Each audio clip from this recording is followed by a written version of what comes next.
미국이 벙커버스터를 사용해서 포르도와 나탄스, 이스파한 등 이란의 3개 핵시설을 직접 타격했습니다. 여기에 대해서 이란은 호르무즈 해협 봉쇄 카드까지 꺼내들었는데요. 트럼프는 왜 이 타이밍에 이런 선택을 했으며 그리고 앞으로 이게 중동 및 전 세계에 어떤 영향을 미칠지 민정훈 국립외교원 교수 모시고 이야기 나눠보겠습니다. 교수님 안녕하세요. 예, 안녕하세요. 뭐 트럼프가 하루에도 몇 번씩 변하는 사람이긴 한데 원래는 2주 시간을 준다고 그랬거든요. 네. 그 말하고 며칠 지나지도 않았는데 미국 시간으로는 토요일이죠. 토요일 저녁에 때렸어요. 직접적으로 타격. 이란 본토를 직접 공습을 한 건데 왜 갑자기 이런 결정을 내린 건가요? 그러게요. 저도 실제로 그렇게 군사개입 할 줄은 예상 못했습니다. 전혀 교수님도 예상 못하셨어요? 가능성을 완전히 배제하지는 못했지만 그래도 2주 협상 기간을 주고 그 안에 이란과 협상 모멘텀을 찾아가지고 뭔가 외교적으로 해결하지 않을까. 그래서 2주를 준 거 아닌가 이런 생각이 들었어요. 그 전에는 이제 막 굉장히 급박하게 이제 무조건 항복해라 이러면서 때리는 거 아니야 뭐 이런 생각이 들었긴 했습니다만 2주 주면서 이렇게 장고에 들어갔다 이래가지고 생각했었는데. 아무래도 좀 예측이 좀 틀렸습니다. 뭐 그렇긴 하지만 아무래도 두 가지 큰 측면을 보는데요. 군사 외교적으로 본다면 일단은 이란과 핵 협상이 진전을 보이지 못했어요. 최근에 유럽 3개국과 이란이 협상을 또 했는데 거기서도 진전을 보이지 못했거든요. 그러니까 트럼프 대통령이 이제 굉장히 외교적 해결법에 대해서 이제 굉장히 좀 진절머리가 났다, 뭐 굉장히 화가 났다 이렇게 볼 수 있겠고요. 더 중요한 거는 군사적인 측면인데요. 추정이긴 합니다만 이란의 군사적 역량이 언론에 나온 것보다 훨씬 더 약화될 가능성이 있다. 즉 미국의 국방부가 생각했을 때 이란을 그 핵시설을 공격했을 때 이란의 대응이 치명적이지 않을 수 있다. 충분히 감당할 수 있다라는 판단이 들었을 수 있다 이런 생각을 하고 있어요. 계속 워룸에서 계속 그 합참의장하고 군 수뇌부하고 백악관 수뇌부가 모여서 계속 회의를 했지 않습니까? 이 부분에서 판단이 들어지지 않았을까 이 생각이 들고요. 이제 정치적으로 개인적인 측면을 본다면 국내 정치적인 좀 반발이 있잖아요. 뭐 공화당 지지층이나 근데 그 부분은 나뉘어져 있어요. 그러니까 전통적으로 공화당 지지층 중에는 둘로 나눠져 있어가지고 이스라엘 지지하는 측 한 면은 고립주의 성향을 가진 측 이렇게 대립을 하고 있기 때문에 이 부분은 충분히 한쪽을 고려할 수 있는 상황이고 개인적 측면에서 본다면 뭔가 좀 승리하는 쪽에 서서 트럼프 대통령이 뭔가 크레딧을 받고 싶었던 생각이 있었던 거 아닌가 싶어요. 그래서 이번에 미국이 주도했고 이제 미국이 작전한 거다 이런 부분을 헤그세스 국방장관이 얘기를 하잖아요. 그러니까 미국한테 주어진 세 가지 옵션 최소한 개입, 이스라엘과 함께 개입, 그다음에 미국이 주도하는 것 이 부분이 있는데 마지막 카드를 선택을 했단 말이에요. 이걸 보면 트럼프 대통령이 이스라엘이 워낙 잘하는 걸 보면서 전황이 유리하다. 그걸 통해서 자신도 이번에 폭격을 하면 그러한 크레딧이 자기한테도 올 수 있겠다라는 어떤 승부사적인 판단이 쓰지 않았는가 이런 생각을 합니다. 그래서 여러 가지의 요인이 복합적으로 작용을 해가지고 예상치 못하게 어떤 결정을 내렸다 생각합니다. 그 승부사적인 판단이라는 거예요, 교수님. 그러면 말씀하신 대로 이스라엘과 이란의 공방을 지켜보면서 이란이 생각보다 약하고 이란에 대한 어떤 타격이 좀 강하니 여기서 내가 힘을 좀 보태주면 모든 공이 나한테 돌아온다 뭐 이런 거요? 뭐 일종의 뭐 이런 건가요? 그러면 이스라엘과 이란의 그 전쟁에다가 내가 숟가락 얹어가지고 그 공을 내가 다 가져오겠다. 핵 문제 해결하는 뭐 이런 건가요? 그게 전적이라고 생각을 하지 않습니다만 그런 판단이 들어갈 수 있다라는 거죠. 그러니까 군사적 외교적 측면을 봤을 때 외교적은 교착 상태, 군사적으로는 이스라엘의 완전한 우위. 그리고 그것도 미국의 뒤에 서 있는 거 아니겠습니까? 그런 상황을 봤을 때 이스라엘은 이란에 대한 공격을 멈출 생각이 없고 그래서 미국이 도와주지 않아도 이제 때리겠다 이렇게 얘기를 최후 통첩을 했기 때문에 미국과 이스라엘의 관계를 고려했을 때 절대 이스라엘을 버릴 수 없는 게 미국이거든요. 그러니까 트럼프 대통령이 결국은 도와줘야 되겠다. 어차피 때릴 거라면 같이 함께 도와서 확실하게 싸워서 이기자. 이런 선택을 했고 그 크레딧이 정치적으로도 올 수 있다는 거죠. 근데 교수님 원래 그 일종의 고립주의인 거잖아요. 트럼프 대통령이. 그 마가 세력들도 외국 전쟁에 참전하는 걸 원하지 않고 그리고 트럼프 대통령이 예전부터 부시하고 오바마 멍청하다고 왜 이라크하고 아프가니스탄에 참전하냐고 그 비판해왔는데 본인이 지금 집권하고 나서 몇 개월 되지도 않아서 그냥 더 큰 전쟁에 잘못하면 빨려 들어가는 거거든요. 이럴 때 국내 정치적으로 좀 저 위기에 몰린 이런 건 없어요 전혀? 그러니까 벌써 말씀해 주신 것처럼 그 마가 지지층으로부터 이제 비판이 나오고 있는 거죠. 전쟁 수렁에 빠져들어서 미국이 막대한 피와 돈을 흘릴 것이다. 그래서 이건 우리가 원하는 것이 아니다. 이런 비판이 핵심 지층에서 나오긴 합니다만 어쨌든 트럼프 대통령 입장에서 본다면 이제 그 고립주의 성향을 갖고 있다 하더라도 전반적인 상황을 보잖아요. 그러니까 저 미국의 대통령으로서 전황이라는 걸 봤을 때 결국은 결과로서 얘기할 수 있다라는 판단에 들을 수 있는 것 같아요. 이기면 된다는 이기고 얘기군요. 돼서 거기 성과를 보이고 지금 합참의장이 헤그세스 국방장관과 나와가지고 브리핑을 할 때 상당히 미국의 역사적인 승리다 이런 그 전황을 그 강조하잖아요. 만약에 이러한 핵 폭격이 이번에 공습이 이란의 항복이라든지 미국이 우호적인 결과로 나오게 된다면 그렇다면 트럼프 대통령이 잘하시는 거는 어떤 결과가 나와도 긍정적으로 포장을 잘하시잖아요. 그렇게 된다면 어떤 정치적인 국내 정치적인 어떤 승부수가 될 수 있고 그리고 트럼프 대통령이 취임하신 난 다음에 두 개의 전쟁을 끝내겠다, 빨리 끝내겠다 약속을 했는데 끝난 게 하나도 없어요.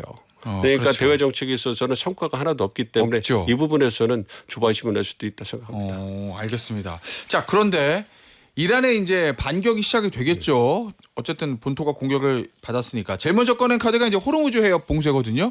이란 의회에서는 의결이 끝났다고 하고 이제 최고 지도부에서만 결의만 남았다고 하는데 이거 실제 봉쇄 들어갈 거로 보세요. 이거 왜냐면 봉쇄되면 전면 봉쇄는 한 번도 없었다면서 이제까지. 그렇습니다. 이게 그 세계 경제에 가져오는 파장 그리고 이란 경제에 가져오는 파장이 크기 때문에 이건 쉽사리 이란으로서 쓸 수 없는 카드예요. 그래서 이란도 타격이 큽니까 이거 봉쇄하면? 그렇습니다. 아무래도 이란에 그 대해서 경제제재가 더 가해질 수도 있고요. 물동량 자체가 이제 멈추는 거고요. 뭐 이런 부분이기 때문에 이란으로서도 상당히 선택하기 쉽지 않은 부분이고 마지막 카드라 생각하고요. 그보다 더 현실적인 카드는 지금 이란에서 얘기하는 것처럼 미국 중동 내에 있는 미군 기지들에 대한 공습이거든요. 이 부분은 과거에도 이제 솔레이마니 그 사령관이 폭사했을 때도 그 영내 그 미군 기지에 대해서 미사일을 발사했던 경험도 있고요. 근데 그 부분이 가장 유효한 대응 카드라고 생각을 하고 있고요. 이제 그 호르무즈 해협을 갖다 봉쇄하는 부분에 대해서는 끝까지 만지작 거리면서 어떤 미국과 국제사회와의 협상을 위한 카드로 쓸 겁니다. 그래서 이란 의회에서 의결을 해준 것은 그러한 카드를 쓰기 위한 정지 작업을 해준 것이지 그것이 바로 시행될 가능성은 지켜봐야 될 거라고 봅니다. 이란의 하나의 카드란 말씀이신데 이란 또 쓸 수 있는 게 호르무즈 해협 말고 그다음에 미국 본토는 워낙 많이 떨어져 있기 때문에 중동에 있는 미군 기지들이잖아요. 외신 아침에 보도 나온 거 보니까 이란에서 미사일 쏘면 3분이면은 이라크에 있는 저 미군 기지에 저 미사일을 도달할 수 있다고 하던데 만약에 미군 기지 이란에서 미사일로 때리면 미국도 가만히 있지는 않을 거 아니에요. 본인들 기지가 공격당했으니까. 그러면 또 확전되는 거 아닙니까? 그렇습니다. 그래서 그 몇 년 전에 그 솔레이마니 사령관이 폭사당했을 때 그 뭔가 이란이 미군 기지를 때릴 때 했던 그 행태를 보면 미리 어느 정도 사전에 시그널을 주는 거죠. 미군에 대해서 때릴 수 있다라는 때릴 것이다라는 시그널을 주고 그 부분에 대해서 좀 방어를 해라, 대비를 해라 이래가지고 사실 사망한 그 미군은 없었어요. 그래서 굉장히 좀 뇌진탕이나 이런 그 충격을 받은 미군이 있었지만 그 기지에서 그런 부분을 고려해 본다면 이번에도 어느 정도까지 수위를 조절할 것인가를 좀 지켜봐야 될 것 같아요. 그러니까 미국도 이번에 때릴 때 분명히 선을 긋잖아요. 이란 군인과 군대와 이란 국민에 대한 전쟁이 아니고 핵 시설, 핵 역량 그리고 핵 위협에 대해 그 위협을 제거하기 위한 국한적인 어떤 군사 조치였다. 이렇게 해서 이란과 전쟁을 할 어떤 의도가 없다라는 걸 분명히 선을 긋고 있거든요. 그러니까 그런 부분을 이란도 지금 보고 있을 거예요. 그렇지만 이미 공격을 받았기 때문에 대응하는 것은 불가피한 조치인 거고 그걸 어느 수준까지 어느 정도의 교감을 가지고 대응하느냐에 따라서 확전이 어느 정도 이루어질 거는 좀 예상할 수 있을 것 같습니다. 그 말씀은 이란은 본인의 본토가 공격당했고 핵시설이 파괴됐기 때문에 반격은 해야 되긴 되는데 확전은 이란도 원하지 않을 것이다. 그러니 선은 넘지 않을 것이다. 이런 말씀이신 거잖아요. 교수님. 그렇습니다. 근데 그 레짐 체인지라는 거 결국 이제 이란의 신정 정치 체제를 끝낸다 요 얘긴데 이거 얼마 전까지만 해도 트럼프 대통령이 생각 없다. 그다음에 헤그세스 국방장관도 생각 없다. 근데 오늘 새벽에 트루스 소셜에 이제 올린 거 보면은 정권 교체를 언급을 해요. 레짐 체인지를 할 수도 있다고. 그럼 더 강해진 거거든요. 트럼프 대통령은. 이거는 실제로 그걸 염두에 두고 있는 겁니까? 아니면은 트럼프 대통령 특유의 협상 전에 상대를 막 몰아붙이는 거 있잖아요. 이거의 일환입니까? 뭐 다 가능성이 있죠. 예. 그 실제로 이란의 대응 수위를 보고서 이제 예. 미국도 리짐 체인지 가능성에 대해서 이제 그 만짝만짝 할 거고요. 예. 근데 말씀드린 것처럼 이란의 대응이 미국이 예상했던 안에 들어가 가지고 미군 기지에 대해서 중동에 있는 미군 기지에 대해서 공격을 하지만 예. 상당히 수위가 조절될 부분이다. 그리고 또 백채널로 이 미국과의 어떤 그 외교적인 협상을 위해서 노력을 한다. 뭐 지금 이란의 어떤 그 이란 정부에서 러시아라든지 튀르키예 접촉을 하고 있다는 얘기 나오잖아요. 예. 그러니까 제3자의 중재를 통해서 외교적 공간을 만들려는 것이 아닌가 이렇게도 생각이 들고 있기 때문에 예. 그러한 부분을 고려해 본다면 가능성이 있는 거죠. 그런데 만약에 그런 것을 이제 그 넘어서 가지고 예. 극단적으로 이란이 대응을 해서 예. 트럼프 행정부로서도 미군이 사망을 하거나 미국 국민이 사망을 하는 그래서 돌이킬 수 없는 결과가 일어난다면 예. 그렇다면 리짐 체까지 고려해 볼 수가 있는 거죠. 그러니까 지금 트럼프 대통령의 의도는 리짐 체인지를 실제로 할 가능성에 대해서는 열어놓고 있지만 예. 이란의 대응을 보고서 조치를 할 거라는 어떻게 보면 경고라고 저는 생각합니다. 야, 그러면 이제 중요한 건 이란이 호르무즈 해협을 전면 진짜 봉쇄하느냐. 그리고 미군 기지에 대해서 지난번처럼 미리 알려주고 때리는 게 아니라 그냥 인명 살상을 목적으로 위해서 반격하는 이 부분이겠네요. 그렇죠. 그래서 그런 부분에서 지켜봐야 되는데요. 예. 그렇지만 이란이 쓸 수 있는 카드가 별로 없고 그리고 상당히 예. 수세에 몰려 있기 때문에 그리고 이란이 굉장히 외교에 능합니다. 그래서 그런 부분을 예. 고려해 본다면 예. 굉장히 좀 수치스럽고 치욕스럽긴 하겠습니다만 예. 일단은 외교의 목적 그리고 이제 그 정부의 목적은 이제 생존에 있기 때문에 그런 예. 부분에 있어 가지고는 예. 한 발 물러선 대응을 하지 않을까. 그래서 어쨌든 대응 그 공격을 받았기 때문에 대응을 하지만 예. 수위를 조절하면서 이제 그 외교적인 해법을 도모할 것 같고요. 여기에 이제 또 이스라엘이 얼마나 또 예. 중간에 껴서 또 고춧가루를 뿌릴지 그것도 지켜봐야 될 것 예. 같습니다. 교수님 잘 해결되면 좋은데 그게 아니고 이란의 반격이 거세지고 그러면 미국도 또 재반격할 수밖에 없는 상황이 온다면 앞서 트럼프 대통령이 말한 것처럼 레짐 체인지를 시도한다면 방법이 뭐가 있어요? 얼핏 생각하기에는 그냥 드론으로 가서 하메네이 암살하는 것도 있겠지만 그거 그래봐야 후계자들이 또 올라올 거 아니에요.